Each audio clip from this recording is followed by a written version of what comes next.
So, hello and welcome to number 3 out of 90.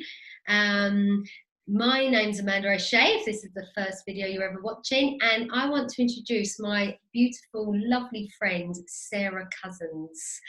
Sarah, thank you for being number 3 out of 90. Thank you for asking me. How wonderful. We can have a chat at last. I know. So the last talk that we did was the power of slowing down.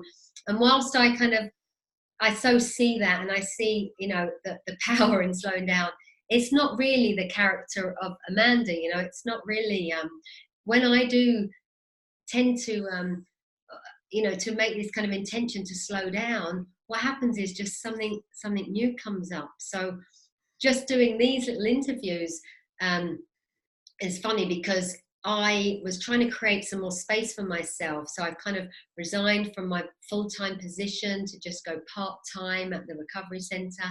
And then I feel it. I feel like a new idea comes, and that's like, oh, actually, I want to speak to 90 people in 90 days. It's nuts, really, but it's happening, isn't it? We're on number 3, right? How did that happen? You're obviously missing Alice because you went all the time.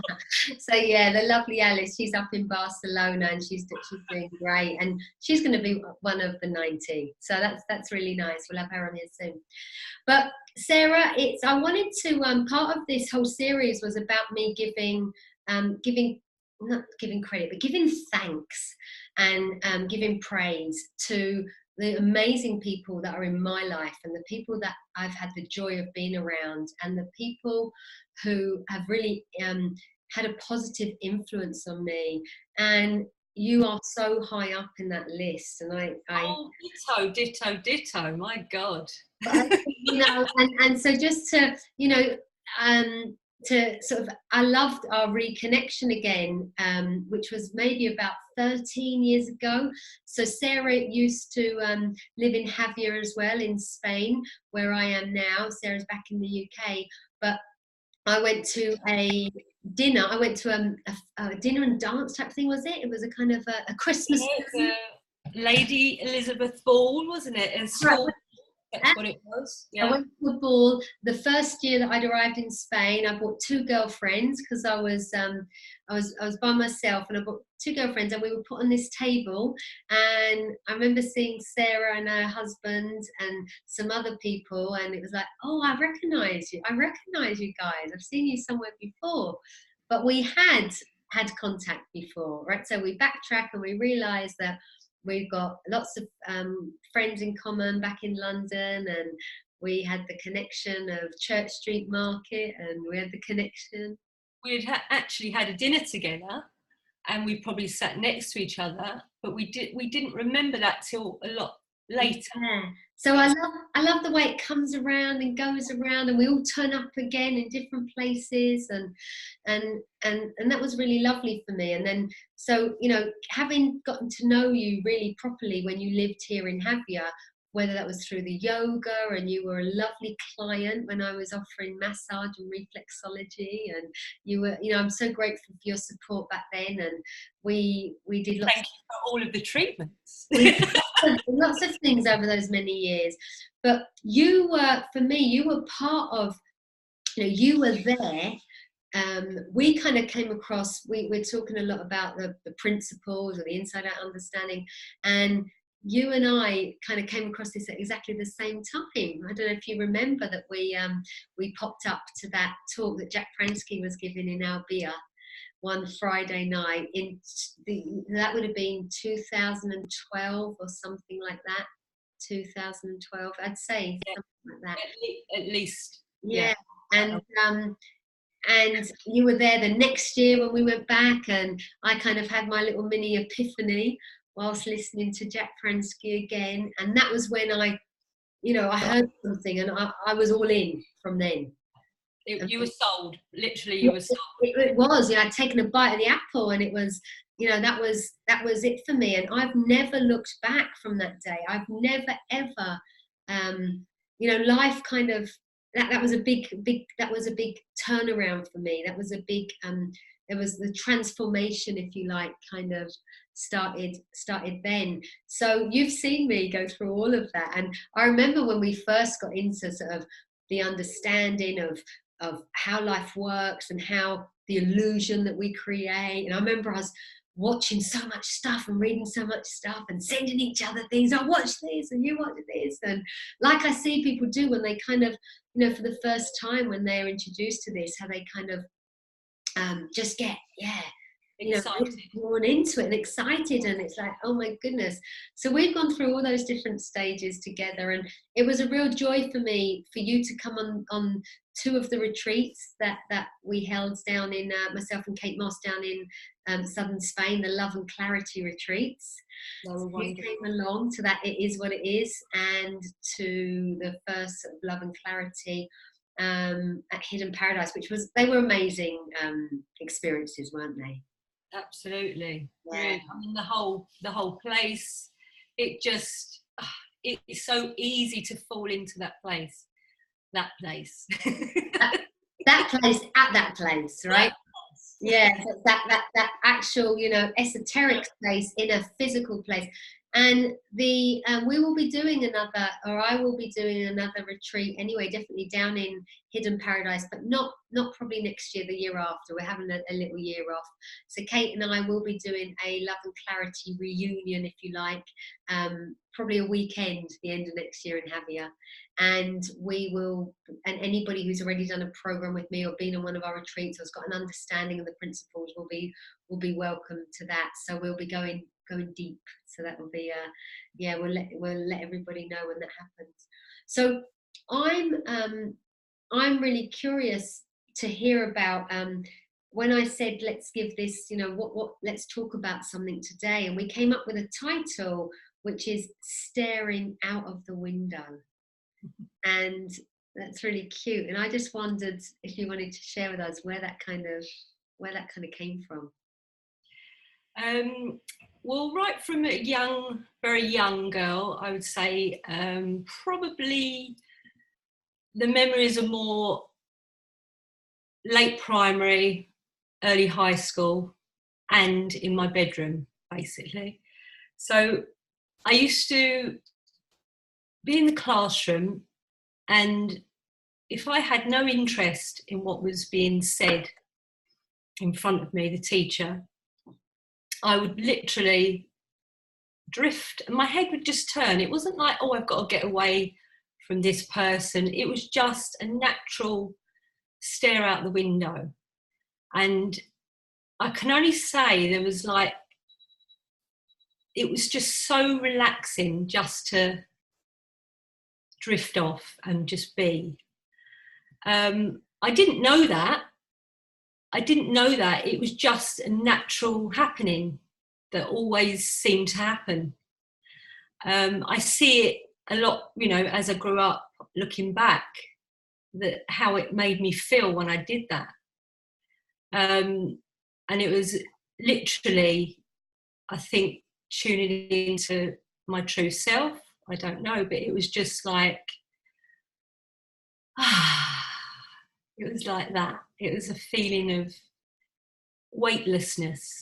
And at night, and my bed used to be right next to the window. We had a big window in our bedroom. I shared the bedroom with my my lovely younger sister, who was nuts. So I probably stared out the window a lot because of her. I know better now, of course. But I used to just look at the stars, the moon, and it just used to feel home. And there was like a feeling of like inner power. I can't explain it, but it was almost like that is the strength I felt when I went to this place inside of me, which I then looked to be out there. And I can only say that I've carried that through my life in regard to everything I've ever done, really. The work I chose, I mean, I was brought up to work hard, and you put the work in, you get something out of it. Old thinking. My dad put that into me, which I did work bloody hard, and I didn't like it, actually, up until I was about 38 and I give up. Early retired.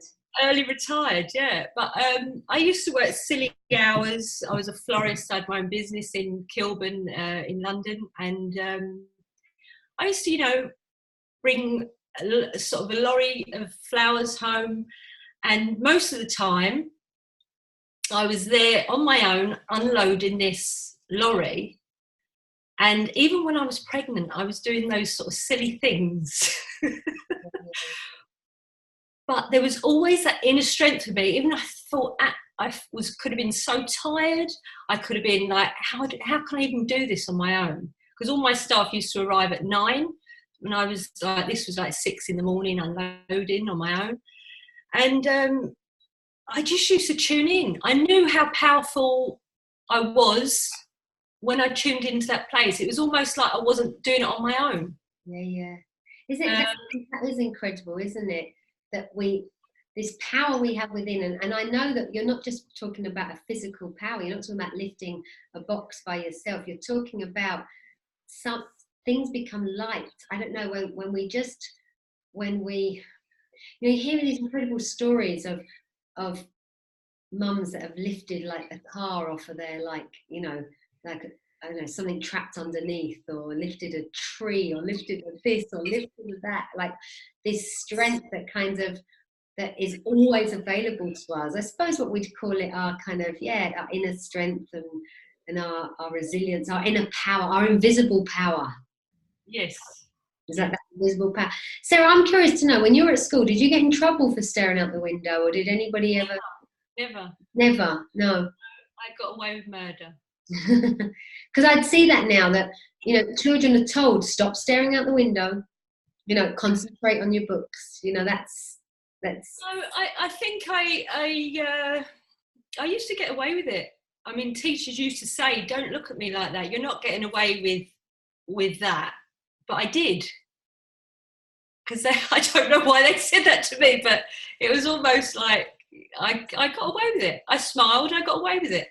And you've been on your own journey, and you're always smiling, aren't you? You're such a happy, I mean, you are, honestly, you're such a beautiful character, and your family, you're all beautiful, all of you. It's like, it's just, it's so wonderful to be around you, and I think just that, just being in the presence of someone like yourself is what is just, makes life joy and fun, or you feel it. Like, life is joy and fun anyway, but we feel that when we've got other people who are in that same kind of vibration, right? Life's great when there's people like you around. Life can feel easier, I would imagine. I mean, I'm very grateful for feeling like I feel, but I don't know how that happens when we're, it's like that is a gift coming in, isn't it? If you can have a happy, joyous being, well, I don't know, is it a choice? I don't know. I mean, it's the way I see it is that is who we are, our true essence. Yeah. We are freedom and happiness and joy and serenity and gratitude and all those gorgeous things that we talk about as being expressions of love. And it's not that we have to draw them in or bring them in or breathe them in. It's that's who we are when we don't let the other stuff get in the way. So the other stuff, which is more the kind of fear-based stuff, which is beliefs and problems and worries and concerns and blah, blah, blah, and all this stuff that's all here going on, and up here. And suddenly it's like, oh, we take that away, and we take that away, and we take that away, and we take that away. And, oh, well, we're just left with joy and love and serenity and gratitude. And it's like, people go, well, how did that happen? That's it. It's like a subtractive psychology, right? We are that. We are peace and joy and love and positivity and connection. And then we get the gift of, and it is a gift really, of thought. Yeah. That plays in front of that. And we get to play in the drama, and we get to play in life, and we get to have the good, the bad, and the ugly and experiences. But behind all of that is who we truly are. That, I think, that space and that place that you talked about, that's just love for me. That's the word I use, right? It's the energy of love. I call it sparkles. Sparkles, little sparkly bits, yeah. So that is you, Mrs. Sparkly, staring out the window and seeing the little sparkles. And now you're like, that's what you do. It's like you spread your little sparkles around, don't you? You kind of, you know. If you actually, I would say, if anyone practice this, if you actually look out, and it's easier on a sunny, it is easier on a sunny day. So you can do it every day, being where you live. I have to pick days. But if you actually just look out into the sky, you will actually see the sparkles I'm talking about. Wow, yeah. Because when the mind slows down and takes the time to see it, they appear. Yeah. Isn't that incredible? What's right in front of us? Yeah. So busy inside here, you know, looking for this or looking, or that we don't often do that thing of stepping back, slowing down, and just being. And so it seems like we're all pointing in the same direction. We're doing our own little thing for the world. We're doing our own little thing for ourselves, for the family, for the community, of just being the recipient of experience, of being the conduit of what we would call experience. And it's so lovely. We live in a lovely world. And if you're watching this video right now and you're not feeling particularly lovely today, or it doesn't feel like life is lovely, I understand that too, because when my vibration is low, when my consciousness has dropped, when I'm in low thinking, it can also look to me like stuff is like the world's out to get me, or it can seem like I'm a victim to life or circumstances. But I don't visit that place for very long anymore. I don't hang out there for long periods of time. And I put that down to the gift of an understanding of how the mind works. Thank God. Yeah. For that knowing. So that's the message, right? Just keep staring out the window and the sparkles. And don't be frightened to what you see, because it is amazing. Yeah. Amazing. Just because we haven't seen something, it doesn't mean that it's not there, right? But once you see it, you can't not see it. Absolutely. Yeah. So you are number 3 out of 90, and I said I'd keep it short and sweet. So let's I'm going to say cheerio to you, my gorgeous friend, and thank you for all the love that you give and share, because I appreciate you so much, and I want you to know that you're very special to me. I love you too, my darling. Big things to you. Okay. Thank you, Sarah, lovely. Staring out the window.